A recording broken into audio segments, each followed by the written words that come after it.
Here's my favorite Justin Trudeau video. He's going to sit down next to the Bolsonaro, who is the president of Brazil, and watch this. In front of the flag.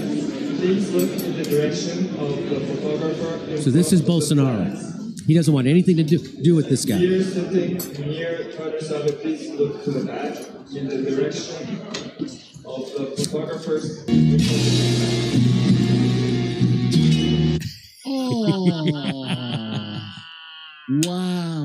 That Biden MBS fist bump was like a warm hug compared to what that was. That was pretty awesome. Want to watch it again? Of the photographers. Hey, were you in the WFEF Young Leadership Forum too?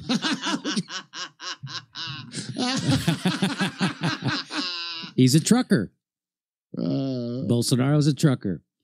The lawyers representing Freedom Corp and the protesters who were here in Ottawa in January and February of 2022.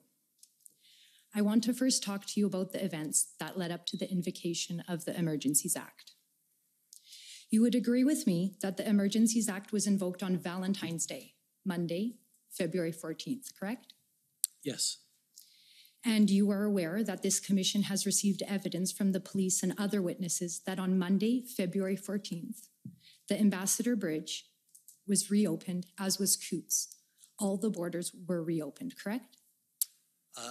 Yes, and there was concern that more locations were going to be closed. Coots didn't open till Tuesday. Okay, well, we'll review the record for that. On the Sunday night, February 13th, there was an IRG meeting, and you were there, and in fact, you were the chair of that meeting, is that correct? Yes. And at the IRG meeting, you were advised that there was a breakthrough agreement between the Mayor of Ottawa and the Convoy organizers to move trucks out of the downtown residential areas. Isn't that correct? That is not how I remember it, no. Okay, well, I can advise you that at the inquiry, it was confirmed by the documents your officials filed here and by witnesses, namely Jody Thomas. She confirmed that at that IRG meeting, you were briefed that there was an agreement with the mayor. Does that, do you recall that? With whom? With the mayor and who? Some of the Convoy organizers. Which ones? Well, Tamara Leach, who's present here in this room, signed a letter. It was made publicly available on the news on Sunday, February 13th, and you were advised of that agreement at the IRG meeting. And we were also advised that that agreement wasn't holding and that many of the convoy had decried it as fake news and not actually an agreement that they would abide by. And you learned that on Twitter, is that correct? No, we learned that at the IRG. By whom? By our elected officials. Thanks. And now you should be aware that this commission has also received evidence from city officials and others that the next day, on Monday the 14th, over 100 protest vehicles had moved out of the downtown residential areas under the mayor's agreement prior to your 4:30 p.m. announcement invoking the Emergencies Act. Is that right?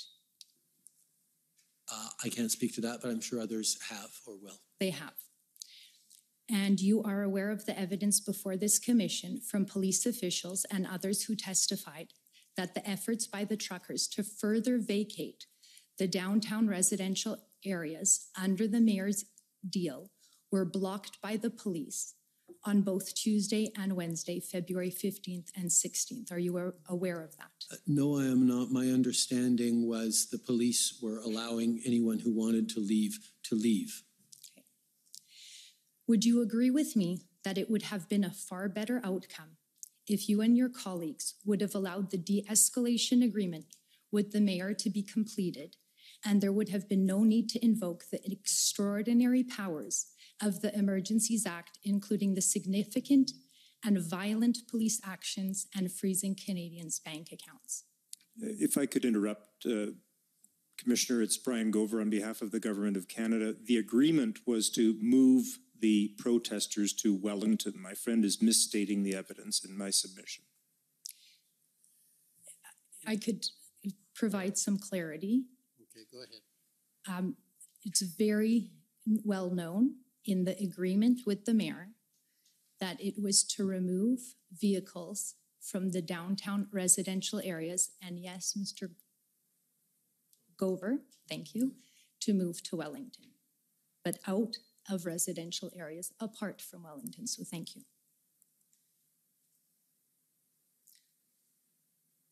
Can you now, are you able to answer the question? I believe the answer was no, but you can repeat the question if you like. Sure. If you had allowed the de-escalation agreement, in other words, moving trucks outside and other protest vehicles outside of the downtown area, there would be no need to invoke the Emergency Act. Mr. Commissioner, I object again because characterizing this as a de-escalation agreement in my submission is a misnomer. This was an agreement that didn't hold, but it was to move vehicles from residential areas to Wellington Street. Well, I'll let the question stand. I think it's a question of interpretation. Go ahead. So, no, I don't agree. Thank you.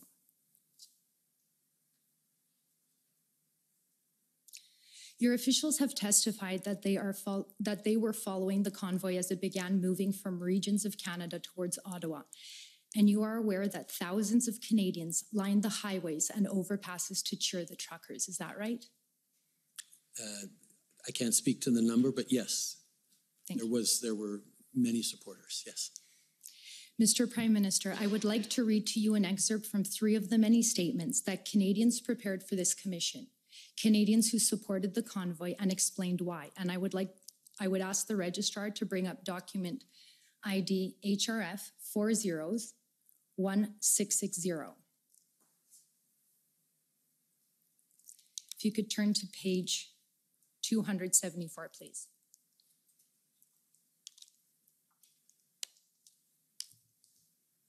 And while that comes up, I'll just start reading the statement. 274. Elizabeth Klapik provided a statement about how the government's COVID mandates and lockdowns disrupted her life. Starting at paragraph 3, she said, "The truckers and the Canadians who lined the roads, overpasses, and highways restored the hope that I had almost lost. These patriotic Canadians told me that I am not alone, that I matter. I will never forget the hope and pride I felt watching these amazing truckers driving along Canadian highways, crowded with patriotic Canadians flying their flags and holding their signs of support. I will never forget the tears I shed as I regained that almost lost hope, that love for my home and native land, that love for my fellow Canadians." At page 235, Ottawa resident Karen Hanna, who obtained a sociology degree from Ottawa University, starting at paragraph 5, stated, "For months, the leader of our country publicly shamed people like me and my husband. Our own family members turned on us, blamed us, and some even told us we don't deserve health care." Paragraph 17. "One of my most emotional moments was dancing on Rideau Street beside a local man. He had tears streaming down his face. All he wanted was a hug. It was very overpowering for him. I met a girl, 22 years old, who just hopped in her car from Winnipeg and just kept driving. She stayed the entire time. I met people who were like family to me. People who gave up everything to come to Ottawa for justice and an explanation." At page 116, here is one of many, many concerned parents and spouses. Sam Crozier at paragraph 8 says, "I am not asking for help. I am begging you to please listen, hear my heart, feel my pain, and help work towards the true North strong and free that we were promised. My husband, an Army veteran who now has PTSD and not from anything he has seen or done in the forces, but from what our own government has done. Our government has destroyed my life.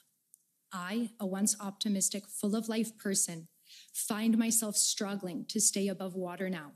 I struggle to find joy in anything and daily fear a new announcement being made that will further punish us. I have written the same email to every member of Parliament daily and been ignored by a large collection of the people meant to be our leaders, meant to be listening to us. Mr. Prime Minister, you have now heard the statements from some of the many concerned Canadians who felt compelled to support the protesters. Do you now understand the reason so many Canadians came to Ottawa with such resolve in the midst of a harsh, cold Canadian winter because of the harms caused by your government COVID mandates, and they wanted to be heard? I am moved, and I was moved as I heard these testimonies, as I saw the depth of hurt and anxiety about the present and the future expressed by so many people. The COVID pandemic was unbelievably difficult on all Canadians. And my job throughout this pandemic was to keep Canadians safe. And the way that I chose to do that was to lean on public health officials, lean on experts and science on the best way to keep Canadians safe. And because Canadians got vaccinated to over 80%, we had fewer deaths in Canada than places that didn't reach that. And every heartbreaking story I hear of a family who sat beside the bed of a loved one dying because they had believed that the vaccines were more dangerous than the disease, I take personally, because I wish I could have done more and to I don't mean convince people to cut to you get off, vaccinated. but I only have 10 minutes, so thank you. That was helpful. Mr. Prime, just to interrupt you, you're going to have to shorten it because you're already over your time. Okay, thank you. A number of people have testified in this inquiry referencing your widely published comments and calling the unvaccinated racists and misogynists.